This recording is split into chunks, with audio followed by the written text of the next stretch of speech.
Good morning, everyone. Today we will start our last unit. It means fourth unit and seventh chapter. Subhash Chandra Bose. अभी तक आपने Indian thinkers में बहुत सारे freedom fighters को पढ़ लिया होगा, लेकिन जो ये फोर्थ यूनिट है, आज के समय भी इन फोर्थ यूनिट्स के थिंकर्स की जो है बहुत रेलिवेंसी मानी जाती है. आप अपने पेरेंट्स में देखें तो शायद उनमें आइडल मिल जाए. उनका आइडल इस यूनिट से निकल कर आता है, मोस्ट ऑफ पेरेंट्स का. इसी तरह से हमारा भी आइडियल इस यूनिट से निकल के आता है. जी, मैं बात कर रही हूँ सुभाष चंद्र बोस और भगत सिंह की. तो आज हम सुभाष चंद्र बोस शुरू करना चाह रहे हैं, जो कि भारतीय स्वतंत्रता में न केवल देश के अंदर ही बहुत बड़ा योगदान रहा, लेकिन पूरे अंतर्राष्ट्रीय स्तर पर भी उन्होंने ख्याति पाई, देश का नाम रोशन किया. और भारत की आज़ादी के लिए उन्होंने युद्ध स्तर की तैयारियां करते हुए भारत को गुलामी से छुड़ाने के बेहद सशक्त और महान प्रयत्न किए. तो इस प्रकार आज जो हम एक महान थिंकर की बात करने जा रहे हैं वो है सुभाष चंद्र. शुरुआत करने से पहले मैं लाइफ हिस्ट्री को डिस्कस करना चाहूँगी. इनकी लाइफ हिस्ट्री के बारे में जो इनके अगर हम इनिशियल लाइफ को देखें, अर्ली लाइफ एंड फैमिली को, तो सुभाष चंद्र बोस का जन्म जो है 23 जनवरी 1897 को हुआ था, जो कि बहुत इंपॉर्टेंट डेट है और कई बार एग्जाम में पूछी भी गई है. ये उड़ीसा, जो कि उस टाइम उड़िया कहा जाता था, उड़ीसा की जो कैपिटल है कटक, वहाँ के उड़ीसा जो है कटक में इनका जन्म हुआ था. इनके पिता का नाम जानकीनाथ और माता का नाम जो है प्रभावती था. दोनों ही जो है हिंदू धर्मपरायण थे, यानी बंगाली हिंदू थे. सुभाष चंद्र के टोटल जो है 9 भाई बहन थे, 5 बड़े थे और 3 बहनें थी इनकी. ये बचपन से ही बहुत बुद्धिमान थे और इनकी माता का इनके ऊपर बहुत अधिक प्रभाव था. माता के बहुत अधिक नज़दीक थे और इनकी माता जो थी वो नित्य गीता का पाठ किया करती थी, तो गीता का इनके ऊपर बहुत अधिक प्रभाव पड़ा. ख़ास तौर पे कर्म के सिद्धांत को ये बहुत अधिक अप्रिशिएट करते हैं, कर्म के सिद्धांत को, और कहते हैं कि सारा जीवन एक रणभूमि के समान है, यानी कि युद्ध भूमि के समान है. यदि तुम इसमें विजय रहोगे तो तुम्हें मान व यश मिलेगा. यदि तुम्हें मृत्यु प्राप्त होती है तुम शहीद कहलाओगे, यानी कि अगर जिए तब भी एक महान व्यक्ति के तौर पे जाने जाओगे और मृत्यु के बाद भी एक महान व्यक्ति के तौर पर आप जाने जाओगे. तो कर्म के सिद्धांत में बहुत अधिक विश्वास रखते थे. यही वजह है कि उन्होंने अपनी जान हथेली पर रख कर वो एक देश की आज़ादी के लिए एक महान यात्रा पर चलते हैं. अगर उनकी प्राइमरी एजुकेशन की बात करें तो जो उनकी प्रारंभिक शिक्षा है वो एक अच्छे स्कूल में हुई, जो कि एक यूरोपियन बच्चों का स्कूल था, जिसे प्रोटेस्टेंट यूरोपियन स्कूल भी कहा जाता था. विशुद्ध क्रिश्चियन स्कूल था यहाँ. इसमें ज़्यादातर यूरोपीय बच्चे ही पढ़ते थे, यानी कि ज़्यादातर अंग्रेज बच्चे पढ़ते थे, इंडियन बहुत कम थे.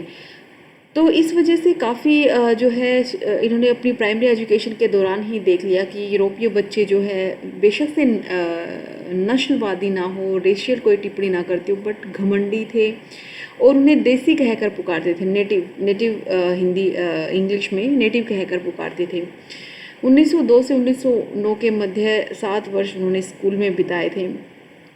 उसके बाद ये एक रेवनाशा कॉलेजिएट स्कूल में पढ़ने के लिए चले गए. 4 वर्ष तक वहाँ पर रहे और अपनी मैट्रिक की जो परीक्षा है वहीं से पास की. उसके बाद ये जो है स्वामी विवेकानंद की पुस्तकों का भी इसी दौरान वो अध्ययन करते थे और मैट्रिक में भी ये दूसरे नंबर पर अपनी कक्षा में रहे थे. तो काफ़ी बुद्धिमान और होशियार थे. फिर अगर हायर एजुकेशन की बात करें तो 1915 में इन्होंने इंटरमीडिएट, यानी जो +2 होता है, 12वीं की परीक्षा पास की. फिर इन्होंने जो दर्शन शास्त्र है यानी फ़िलॉसफी है उससे BA ऑनर्स करने की ठानी और इन्होंने कलकत्ता के प्रेसिडेंसी कॉलेज में दाखिला ले लिया. इस समय तक वो जो है उनका मित्र मंडली ऐसी हो गई थी और उन्होंने इतना कुछ पढ़ लिया था कि वो उनके अंदर नेशनलिस्ट भावना बहुत बढ़ गई थी, यानी राष्ट्रवादी वो बन गए थे. वो देश की आज़ादी के लिए अपना तन मन न्यौछावर कर देना चाहते थे. तो जैसे ही वो कॉलेज में दाखिला लेती हैं तो वहाँ पर एक चीज़ देखने को मिलती है और वो ये है कि वहाँ का एक हिस्ट्री के प्रोफेसर होते थे, E.F. ओटेन करके. वो एक हिंदू हॉस्टल के समारोह में E.F. ओटेन जाते हैं और उन समारोह में भारतीयों को वो जंगली, असभ्य, अनसिविलाइज्ड कहते हैं. इसके अलावा जो भगवान राम कृष्णा इनकी भी वो क्रिटिसिज्म करते हैं, निंदा करते हैं। तो कॉलेज में ज़्यादातर हिंदू छात्र थे, इंडियन थे, तो उनको ये बात बड़ी ही बुरी लगती है, अपमानजनक लगती है। तो कुछ छात्रों ने मिलकर जो EF-14 पर हमला कर देते हैं उस पर, और उनकी पिटाई भी कर देते हैं। सुभाष चंद्र बोस और उनके एक मित्र अनंग मोहन दास, उनके ऊपर कार्यवाही होती है इसको लेकर, और उन्हें कॉलेज से निकाल दिया जाता है। कॉलेज में अब निकाल देने के बाद दोनों लड़के कोलकाता विश्वविद्यालय के अंतर्गत आने वाले किसी भी कॉलेज में अब प्रवेश नहीं ले सकते हैं। लेकिन 1917 में जो उनको निकालने का जो आदेश था वो रद्द कर दिया जाता है, और जुलाई में स्कॉटिश चर्च कॉलेज की भी एक कक्षा में जो है सुभाष चंद्र अपना एडमिशन ले लेते हैं। 1919 में जो है सुभाष चंद्र बोस दर्शन शास्त्र में BA ऑनर्स की परीक्षा को पास करते हैं, और जो है साइकोलॉजी में वो MA की डिग्री प्राप्त करते हैं। परंतु इनके पिता की ये इच्छा थी कि सुभाष जो है इंडियन सिविल सर्विसेज, भारतीय सिविल सेवा की परीक्षा पास करें। और देखिए जिस समय सिविल सर्विसेज होती थी ये, क्योंकि भारत गुलाम था तो ऑब्वियसली अंग्रेज़ों का ही पैटर्न फॉलो किया जाता था इंडियन सिविल सर्विसेज में। आज जिसे हम UPSC कहते हैं, वो एक्चुअली अंग्रेज़ों का जो पैटर्न है उसी की देन है। तो इनके पिता की इच्छा के अनुसार ये इंग्लैंड जाए, क्योंकि भारत में नहीं होती थी इंडियन सिविल सर्विसेज उसकी परीक्षाएं, ना भारत में इसकी तैयारी या कुछ ऐसा होता था। इनकी परीक्षा और जो भी था ट्रेनिंग वगैरह सब इंग्लैंड में ही होती थी। तो इसकी परीक्षा उतनी ही टफ होती थी, क्योंकि यूरोपियन लिटरेचर पढ़ना पड़ता था, यूरोपियन थिंकर्स को पढ़ना पड़ता था, इंडियन उसमें कुछ भी नहीं था। तो आपको एक तरह से यूरोपियन परिवेश के बारे में जानना होता था। तो सिलेबस भी काफ़ी टफ था, लेकिन पिता की आज्ञा का पालन नहीं करना ही था, और ये लंदन चले जाते हैं और वहाँ पर कड़ी मेहनत करते हैं, और 1920 में ये जो है ICS की परीक्षा पास कर लेते हैं। और इनका जो है सर्वोच्च जो अखिल भारतीय सैनिक सेवाएं हैं यानी कि IAS के तौर पे इन्हें चुन लिया जाता है। परंतु ये नहीं, इनका ज़मीर जो है गवारा ही नहीं था कि वो ब्रिटिश साम्राज्य के अंतर्गत काम करें या गुलामी करें, उनके नौकरशाह होकर वो काम करें, वो नहीं चाहते थे। इसलिए उन्होंने निर्णय लिया कि क्यों ना वो इस जो नौकरी को है छोड़ दें। इसके लिए वो राय लेते हैं चित्तरंजन दास बसु से, जिन्हें देशबंधु भी कहा जाता था। पत्र लिखते हैं उनको। तो चित्तरंजन दास जो उस समय के बहुत प्रसिद्ध वकील और बुद्धिजीवी के तौर पर जाने जाते हैं, वो भी उन्हें पत्र वापस लिखते हैं और कहते हैं कि सुभाष देखो, जो तुम ये नौकरी जो है ये एक फूलों की सेज की तरह है, यहाँ पर तुम्हें ऐशो आराम है, हर तरह से तुम्हें जो है डिग्निटी गरिमा मिलेगी। लेकिन भारतीय राष्ट्रीय आंदोलन में जो तुम शामिल होना चाहते हो ये नौकरी छोड़कर, वो एक कांटों का ताज है जिस पे पग पग पर कष्ट हैं, तकलीफ़ें हैं। अब तुम देख लो तुम्हें किसे चुनना है, फूलों की सेज को चुनना है या कांटों के ताज को चुनना है, निर्णय तुम्हारा है। तो इस पर सुभाष चंद्र बोस जो हैं भारतीय आंदोलन में शामिल होना चुनते हैं और नौकरी छोड़ देते हैं। और इस तरह से वो जो है उनका एक सुनहरा जो भविष्य कह सकते हैं, एक IAS के तौर पर उसे छोड़कर वो भारत आ जाते हैं। जैसे ही वो भारत में आते हैं तो 1921 में वो बम्बई 16 जुलाई 1921 को बम्बई में वापस आ जाते हैं। उस समय भारत में महात्मा गांधी के नेतृत्व में असहयोग आंदोलन चल रहा होता है, नॉन कोऑपरेशन मूवमेंट चलाया जा रहा है। उस समय गांधी जी बम्बई में ही थे। हवाई अड्डे पर पहुंचने के पश्चात सुभाष ने सोचा कि क्यों ना मैं महात्मा गांधी से मिल लूँ। उन्होंने इच्छा प्रकट की, महात्मा गांधी से मिलने की इच्छा प्रकट हुई। वो उनके निवास स्थान पर गए और इन दोनों महान व्यक्तियों के बीच में काफ़ी सारी बातचीत हुई। महात्मा गांधी ने सुभाष के विचारों को बहुत सम्मान दिया। उन्होंने कहा कि तुम बहुत ही ईमानदार और तुम काफ़ी जो है बड़े दिल के इंसान हो, जो ICS जैसी नौकरी, इतनी कठिन परीक्षा पास करने के बाद उसे छोड़कर आप भारतीय आंदोलन में सक्रिय होना चाहते हो। सुभाष चंद्र बोस को उन्होंने भारत में आने के बाद एक राष्ट्रीय कॉलेज जो उन्होंने नेशनल कॉलेज बनाया था उसका जो है प्रिंसिपल बनाने की वो पेशकश करते हैं। इस पद पर रहते हुए राष्ट्रीय आंदोलन में भी सक्रिय भाग ले सकते हैं। साथ ही उन्होंने आगे की योजना के लिए चित्तरंजन दास बसु से भी मिलने को कहा। सुभाष चंद्र बोस ने महात्मा गांधी के असहयोग आंदोलन को अपना पूर्ण समर्थन दिया और युवाओं से इसमें बढ़ चढ़कर भाग लेने के लिए वो कहते हैं। फिर आते हैं चित्तरंजन दास बसु को वो गुरु की तरह स्वीकार करते हैं। तो एमसीक्यू में बहुत बार पूछा जाता है कि वो किसे अपना गुरु स्वीकार करते हैं, तो चित्तरंजन दास बसु को अपना गुरु स्वीकार करते हैं। चित्तरंजन दास उच्च कोटि के वकील थे। महात्मा गांधी की प्रेरणा के फलस्वरूप वो भी वकालत छोड़ चुके थे और गांधी जी के चलाए हुए असहयोग आंदोलन में वो शामिल हो चुके थे। जब सुभाष ने आईसीएस को त्यागा, उस समय उन्होंने ही पत्र चित्तरंजन दास को लिखा था, सलाह मशवरा किया था। तो उन्होंने बड़े ही बेबाक से अपनी राय दी थी, जो मैंने अभी थोड़ी देर पहले डिस्कस की आपसे।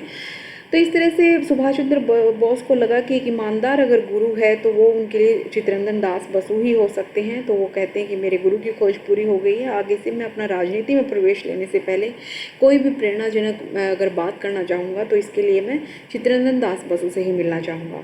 फिर वो राजनीति में उनका प्रवेश कैसे हो गया। सितंबर 1921 में वो कलकत्ता आ जाते हैं और वहाँ के बड़े बड़े नेताओं से मिलते हैं और बताते हैं कि वो गांधी जी से मिलकर आए हैं, उन्हें नॉन कोऑपरेशन में भाग लेना है मूवमेंट में। इसमें सुभाष प्रथम बार जो है वरिष्ठ नेताओं के संपर्क में आए इस दौरान 1921 में। और बंगाल कांग्रेस समिति ने असहयोग आंदोलन के दौरान एक गुप्त बैठक आयोजित की और इस बैठक में सुभाष चंद्र बोस शामिल हुए। और इस बैठक का जो उद्देश्य था वो ये था कि असहयोग आंदोलन के दौरान जो है प्रिंस ऑफ वेल्स, यानी कि प्रिंस इंग्लैंड के ही प्रिंस आ रहे थे। एक वेल्स जगह है, तो इस तरह से जो महारानी के बच्चे होते हैं उनको पर्टिकुलर जगह का प्रिंस घोषित कर दिया जाता है। तो प्रिंस ऑफ वेल्स कलकत्ता आ रहे थे, तो इसका विरोध प्रदर्शन करना था। तो सुभाष बंगाल में कांग्रेस के इस कार्यक्रम के संचालक नियुक्त हुए। उनके हाथ में बागडोर थी कि उन्हें किस तरह से प्रिंस ऑफ वेल्स का जो है विरोध प्रदर्शन करना है। अतः सरकार भी मजबूती से खड़ी थी कि किसी प्रकार की अप्रिय घटना को रोका जा सके, क्योंकि प्रिंस ऑफ वेल्स जहाँ भी गया असहयोग आंदोलन के अंतर्गत उनकी बहुत सारी आलोचनाएं हुई, उनका विरोध हुआ। इस दौरान फिर सरकार कड़ी हो गई और उन्होंने कार्यकर्ताओं को गिरफ्तार कर लिया। 10 दिसंबर 1921 को देशबंधु यानी कि चित्तरंजन दास बसु जो कि सुभाष चंद्र बोस के गुरु थे, उन्हें गिरफ्तार कर लिया। साथ में सुभाष चंद्र बोस को भी गिरफ्तार करके प्रेसिडेंसी जेल भेज दिया गया। बंगाल के कलकत्ता व अन्य स्थानों में हुई इन गिरफ्तारियों से आंदोलन थोड़ा ठंडा पड़ना चाहिए था, लेकिन ऐसा हुआ नहीं, बल्कि और अधिक तीव्र हो गया। इससे भारत सरकार की मुश्किलें बहुत अधिक बढ़ गई। अतः उन्होंने मदन मोहन मालवीय जी को एक मध्यस्थ बनाया और देशबंधु जी के पास प्रेसिडेंसी जेल मिलने के लिए भेजा। मालवीय जी ने बताया यदि कांग्रेस असहयोग आंदोलन तुरंत वापस ले लेती है तो और प्रिंस ऑफ वेल्स के दौरे का बहिष्कार ना करे तो सरकार सभी सत्याग्रहियों को छोड़ देगी। इस संदर्भ में देशबंधु ने महात्मा गांधी को तार द्वारा सूचित किया। गांधी जी ने सत्याग्रहियों के साथ ही अली बंधुओं व खिलाफत आंदोलन के कार्यकर्ताओं को भी मुक्त करवाना चाहते थे, परंतु वायसराय सत्याग्रही को छोड़ने के अतिरिक्त किसी और को छोड़ने पर राजी ही नहीं हुए, तो समझौता विफल हुआ। सुभाष चंद्र जो कि प्रारंभ में इस समझौते के विरोधी थे, बाद में देशबंधु के सहमत करवाने पर वो सहमत हो गए और समर्थक बन गए। तो इस तरह से उनका ये असहयोग आंदोलन चल ही रहा था। गांधी जी से थोड़ा सा जो है बातचीत चल रही थी, हर तरह से वो राय लिया करते थे गांधी जी से कि किस तरह से वो मूवमेंट को चलाएं, आगे बढ़ाएं। वो जेल में थे, उसी दौरान क्या होता है कि चोरा चोरी की घटना हो जाती है। एक बहुत मशहूर घटना है, चोरा चोरी एक जगह का नाम है, जिसके पुलिस स्टेशन में जिंदा पुलिस कर्मियों को जला दिया था आम भीड़ द्वारा। तो महात्मा गांधी को बड़ा ही रोष हुआ कि हम हिंसा के द्वारा इस आंदोलन को आगे नहीं लेकर जा सकते हैं, तो इस आंदोलन को उन्होंने वापस लेने की घोषणा कर दी। लेकिन इसका भी कटु विरोध हुआ। जैसे मैंने पिछले उसमें बताया था, जवाहरलाल नेहरू ने बहुत विरोध किया था, अम्बेडकर ने विरोध किया था। तो और यहाँ पर जो है सुभाष चंद्र बोस जो है वो भी विरोध करते हैं कि जब आंदोलन इतना ज़्यादा सक्सेसफुल हो रहा है, इतना आगे बढ़ रहा है, इतने सारे लोग बढ़ चढ़कर भाग ले रहे हैं, ऐसे में इस आंदोलन को वापस ले लेना कहीं ना कहीं हमारी कमजोरी ना सिद्ध कर दे और जो है कहीं ना कहीं जो आज़ादी हमें अभी मिल जानी चाहिए कहीं वो और 50 वर्ष आगे ना चली जाए। तो इस बात पर विरोध जाहिर किया सुभाष चंद्र बोस ने। जब असहयोग आंदोलन महात्मा गांधी जी ने वापस ले लिया, जब गांधी जी ने असहयोग आंदोलन वापस ले लिया तो बाद में कांग्रेस के कुछ नेताओं ने स्वराज्य दल की स्थापना कर ली। स्वराज्य दल जो है वैसे तो 1919 में ही चल रही थी इसकी बात। स्वराज्य दल का बनने के पीछे का मुख्य कारण ये था कि कुछ कांग्रेस के नेता चाहते थे कि कांग्रेस जो है एक ऐसी संस्था बन गई है जो कि बहुत ही याचना प्रार्थनाएं करने वाली एक संस्था के तौर पर है, और जैसे आंदोलनों में भी भाग ले रही है, लेकिन उतना कोई पुख्ता परिणाम निकल नहीं रहा है। तो ऐसे में मोतीलाल नेहरू, चित्तरंजन दास बसु, इन सब ने, सी आर दास, इन सब ने मिलकर स्वराज्य दल की घोषणा की और कहा कि ये पार्टी के तौर पर खड़े होंगे, विधानसभाओं में जाएंगे और विधानसभाओं में अंग्रेजों के सामने भारतीयों की परिस्थितियों को उजागर करेंगे बढ़ चढ़कर। तो ये विधानसभाओं में जाना चाहती थी। कांग्रेस का जो दूसरा धड़ा है, महात्मा गांधी और सभी, वो चाहते थे कि इस तरह से विधानसभाओं में मेंबर बन के जाना और अंग्रेजों के खिलाफ बोलना या भारतीय परिस्थितियों को सामने लेकर आना उस समय की परिस्थितियों के अनुसार ठीक नहीं है। तो कुछ नेताओं ने इसका विरोध किया, लेकिन सुभाष चंद्र बोस इस बात के साथ थे। उन्होंने असहयोग आंदोलन वापस ले लेने के बाद गांधी जी की आलोचना भी की और कहा कि कांग्रेस से स्वराज्य दल का एक अलग से निर्माण जो है वो अच्छे के लिए हुआ है। और इस दल में देखिए मोतीलाल नेहरू, सी आर दास, यही नहीं बल्कि सुभाष चंद्र बोस, जवाहरलाल नेहरू, इन्होंने भी महत्वपूर्ण पद निभाए। इस दल ने जब 1925 में राज्य विधान परिषद के चुनाव लड़े थे तो उसमें भी बहुत अच्छी भूमिका निभाई और महत्वपूर्ण जो जीत भी प्राप्त की। सुभाष चंद्र बोस इस समय जो है जेल में बंद थे, लेकिन वो बंगाल में युवाओं की धड़कन बन चुके थे, युवाओं को बहुत प्रेरित करते थे। इसीलिए उनके जो है जेल में भी बढ़ चढ़कर लोगों ने वोट किया और वो वहाँ पर जीते और जे.एन. बसु को उन्होंने पराजित किया भारी मतों से। तो इससे उनकी लोकप्रियता दिखाई देती है, वो इतने लोकप्रिय हो गए थे। तो एक नेता चुने जाने के बाद, एक चुनाव, राज्य विधान परिषद का चुनाव जीत लेने के बाद अंग्रेज सरकार और भी सुभाष चंद्र बोस से डर जाती है और उन्हें क्या करती है, मांडले जेल भेज देती है। वो प्रेसिडेंशियल जेल के बजाय मांडले जेल भेज देती है, जो कि बहुत दूर है, काला पानी की जेल भी जिसे कहा जाता है। परंतु सुभाष के अनशन के कारण सुभाष चंद्र बोस जो है अनशन पर बैठ जाते हैं, उन्हें झुकना पड़ता है और 15 मई 1927 को जो है उन्हें कलकत्ता ले जाकर छोड़ दिया जाता है। तो इस तरह से सुभाष चंद्र बोस का एक महत्वपूर्ण अध्याय जिंदगी का यहाँ से शुरू होता है। फिर साइमन आयोग का वो विरोध करते हैं। देखिए 1927 में हालांकि साइमन आयोग बम्बई आया था, फिर लाहौर गया, बहुत जगह इसका विरोध हुआ। लाहौर में तो लाला लाजपत राय की मृत्यु भी हो गई थी। और साइमन कमीशन के बारे में लास्ट टाइम में भी अच्छे से मैंने बताया था कि इसमें 3 सदस्य गोरे थे, जिनका काम क्या था कि भारतीय जो है संविधान बनाने के लिए या अभी तैयार हैं या नहीं, या भारत की क्या परिस्थिति है, ये जांचने परखने के लिए वो बनाया गया था आयोग। लेकिन भारतीयों को ये था कि अगर भारतीयों की परिस्थितियों को जानना है तो उसमें उस आयोग के अंदर एक भारतीय जरूर होना चाहिए, कुछ भारतीय जरूर होने चाहिए। सारे गोरे जो कभी भारत में रहे नहीं है, जिन्होंने भारत की परिस्थितियों को देखा नहीं है, वो कुछ दिनों में कैसे जज कर लेंगे। तो भारतीय होना जरूरी है, सभी गोरे अफसर नहीं होने चाहिए उसमें। तो साइमन आयोग का विरोध हुआ हर जगह। बम्बई में जैसे ही साइमन कमीशन 1927 में सबसे पहले आया तो वहाँ विरोध हुआ। फिर लाहौर में तो लाला लाजपत राय के नेतृत्व में पंजाब में बहुत विरोध हुआ, तो वहाँ पर भी जो है साइमन कमीशन पूरे देश में घूम रहा था। तो ऐसे मैंने बताया था लास्ट उसमें जवाहरलाल नेहरू वाले चैप्टर में, B.R. अम्बेडकर वाले चैप्टर में, जैसे जवाहरलाल नेहरू ने जो है लखनऊ में किया था विरोध इस साइमन आयोग का, तो ये MCQ में भी पूछा गया था। इसी तरह से जो कोलकाता में जो है साइमन आयोग का विरोध सुभाष चंद्र बोस ने किया, क्योंकि वो बंगाल कांग्रेस नीति के नेता के तौर पर कर रहे थे। 19 जनवरी 1929 को कलकत्ता पहुंचा, यानी ठीक 2 साल बाद। तो वहाँ पर उन्होंने इसका विरोध किया, हड़तालें की, कामकाज ठप हो गए, विदेशी वस्तुओं की होली जलाई गई, कई जगह पुलिस से भी झड़पेट हुई। निस्संदेह इन सब के पीछे जो है सुभाष चंद्र ही थे। 1 लाख लोगों ने साइमन कमीशन वापस जाओ का नारा लगाया, विशाल विरोध प्रदर्शन हुआ। सचमुच सुभाष चंद्र बोस जो है इस साइमन कमीशन आयोग के विरोध में एक बड़े नेता के तौर पर उभर कर सामने आते हैं। तो इस तरह से ये जो है इनका एक साइमन आयोग वाला भी इम्पोर्टेंट हमारा ये जो है अध्याय होता है। इसके बाद जो है अगला कुछ पॉइंट्स में आपको जो कि इम्पोर्टेंट है MCQ के लिए भी, वो मैं नेक्स्ट वीडियो में आपको करवाऊँगी। इस वीडियो के लिए आप इतना ही करें। Thank you so much.